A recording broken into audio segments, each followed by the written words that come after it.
Dogs at this army base in Colombia are being trained to sniff out explosives. Explosives like these rudimentary but sometimes lethal landmines, commonly used in Colombia's long-standing internal war between government troops, guerrillas, and paramilitary forces.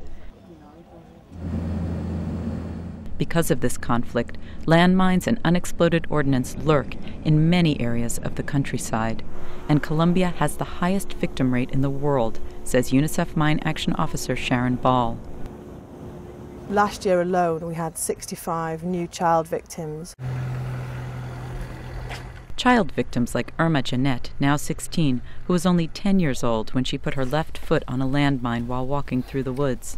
The explosion tore off her leg and left her unable to ever bear children. It's too horrible what happens to people with these mines. Irma Jeanette is determined to put the past behind her. How do you get on with your life if you just keep crying about what happened to you? Having lost 2 years of school because of the accident, she's now resumed her studies.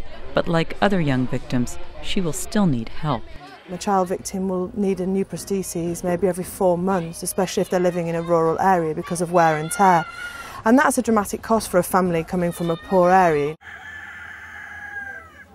In rural areas, where 96% of mine-related accidents take place, young lives suffer a heavy toll even when children are physically unscathed. These kids will likely struggle to complete their schooling. Why? Their father has lost the use of his leg and one eye to a landmine. He's now unable to farm his small plot of land. The impact of accidents like these on local communities is devastating, says mine risk educator Martina Morillo. It's created panic among people here. Making children wise to the dangers of landmines is one way to fight the panic, using songs and games.